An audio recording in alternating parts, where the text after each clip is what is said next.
بسم اللہ الرحمن الرحیم۔ رب ذوالجلال کے بابرکت نام سے شروع کرتا ہوں جو دلوں کے راز خوب جانتا ہے۔ درود ہو نبی کریم صلی اللہ علیہ وآلہ وسلم پر اور آپ کی آل پر۔ درود ہو حضرت ابراہیم علیہ السلام پر اور ان کی آل پر۔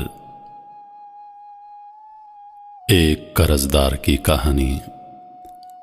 امیر عراق خالد بن عبداللہ اپنے مسلح محافظوں کے ہمراہ کسی دورے پر جا رہا تھا تو راستے میں ایک شکستہ دل اور بدحال شخص ملا اور اس سے کہنے لگا، میں تجھے اللہ کا واسطہ دے کر کہتا ہوں کہ اپنی تلوار سے میری گردن اڑا دے۔ خالد بن عبداللہ نے کہا، افسوس ہے تجھ پر، کیا تو اسلام قبول کرنے کے بعد مرتد ہو گیا ہے، یا تو بال بچے دار ہو کر زنا کا ارتکاب کر بیٹھا ہے، یا تو کسی انسان کو ناحق قتل کر بیٹھا ہے۔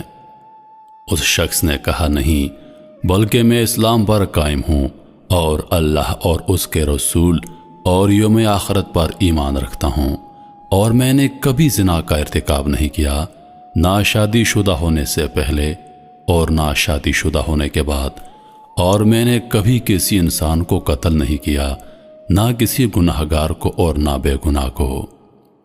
خالد بن عبداللہ نے کہا، تو پھر میں کس وجہ سے تیری گردن اڑا دوں اور تجھے ناحق قتل کر کے میں قصوروار بن جاؤں؟ وہ شخص بولا، وہ اس لیے کہ میرے پیچھے ایک دشمن لگا ہوا ہے جو نہ مجھے کہیں باہر جانے دیتا ہے، نہ گھر بیٹھنے دیتا ہے، نہ کسی سے بات کرنے دیتا ہے، نہ خاموش بیٹھنے دیتا ہے۔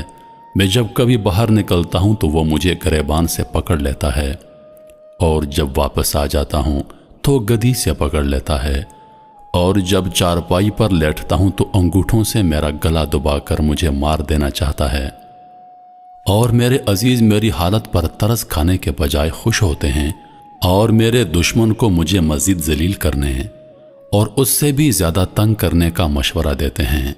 ان میں سے کوئی بھی ایسا نہیں جو اس سے میری جان چھڑوائے اور مجھے سکھ کا سانس لینے دے۔ میں تو اس جینے کے ہاتھوں مر چلا، لہٰذا تو میرے ساتھ نیکی کر اور مجھے روز روز مرنے سے بچا، اور ایک ہی دفعہ مار کر میرا قصہ تمام کر دے، کیونکہ اس دشمن نے میرا جینا حرام کر رکھا ہے۔ خالد بن عبداللہ نے کہا، افسوس تیرا دشمن بڑا سنگ دل اور کمینہ ہے جو تیری مجبوری پر ترس نہیں کھاتا، اور تیرے رشتہ دار بڑے بے مروت ہیں جو تیری مدد کرنے کے بجائے تیری مصیبت پر خوش ہوتے ہیں۔ مجھے بتا اس کا نام کیا ہے، وہ رہتا کہاں ہے، تاکہ میں اس سے تیری جان چھڑواؤں اور تو اطمینان کے ساتھ زندگی بسر کر سکے۔ وہ شخص بولا، جناب اس کا نام قرض ہے، اور وہ میرے سر پر سوار رہتا ہے اور میرا خون خشک کرتا رہتا ہے، اور مجھ میں اس سے جان چھڑوانے کی طاقت نہیں۔ میں نے قرض خواہوں سے ان کے قرض کی ادائیگی کے جتنے وعدے کیے وہ جھوٹے ثابت ہوئے، اور اب حال یہ ہے کہ میں گھر سے باہر نکلتا ہوں تو میرا پیچھا کرتے ہیں، اور گھر میں داخل ہوتا ہوں تو وہ دروازہ کھٹکھٹاتے ہیں۔ باہر نہ نکلوں تو گالیاں دیتے ہیں، اگر نکل پڑوں تو گریبان پکڑ لیتے ہیں، اور میرے پاس ان سے جان چھڑوانے کا کوئی شرعی اخلاقی جواز بھی نہیں۔ قرض کا معاملہ اس قدر سنگین ہے کہ انسان مر بھی جائے تو معاف نہیں ہوتا۔ مجھے اس سے خلاصی کی کوئی صورت نظر نہیں آ رہی۔ خالد بن عبداللہ نے کہا، اے بھلے انسان، تجھ پر کتنا قرض ہے؟ وہ بولا، جناب 4000 درہم۔ اگرچہ کاروباری آدمی کے سامنے 4000 درہم کا قرض کوئی زیادہ قرض نہیں، لیکن جب کسی آدمی کو خسارہ پڑ جائے اور اس کا دیوالیہ نکل جائے تو وہ لوگوں میں بدنام ہو جاتا ہے، اور کوئی بھی آدمی اسے ادھار نہیں دیتا تاکہ وہ دوبارہ کاروبار کر کے اپنے پاؤں پر کھڑا ہو سکے اور اپنے بال بچوں کا پیٹ پال سکے۔ اور پھر عزت دار اور حساس آدمی تو یہ بھی گوارا نہیں کرتا کہ کوئی اس کے دروازے پر کھڑا اونچی آواز سے لوگوں کے سامنے اس سے قرض کی واپسی کا تقاضا کرے۔ وہ قرض خواہ کو دیکھ کر یوں لرزتا ہے جیسے وہ کوئی ملک الموت ہے جو اس کی جان لینے آ رہا ہے۔ اس کے لیے 4000 درہم کی رقم بھی 4 لاکھ درہم کے برابر ہوتی ہے، اس لیے اس نے اپنے گمان کے مطابق بہت زیادہ قرض بتایا، جو پورا 4000 درہم تھا، نہ کم نہ زیادہ۔ خالد نے جب 4000 درہم کا جملہ سنا تو بلند آواز سے اللہ اکبر کہا اور پھر ساتھیوں سے کہا، آج کے دن مجھ سے زیادہ منافع کسی آدمی نے حاصل نہیں کیا ہوگا۔ میں نے اس آدمی کو 30,000 درہم عطا کرنے کا ارادہ کر لیا تھا، لیکن اس نے 4000 درہم بتا کر گویا مجھے 26,000 درہم واپس کر دیے۔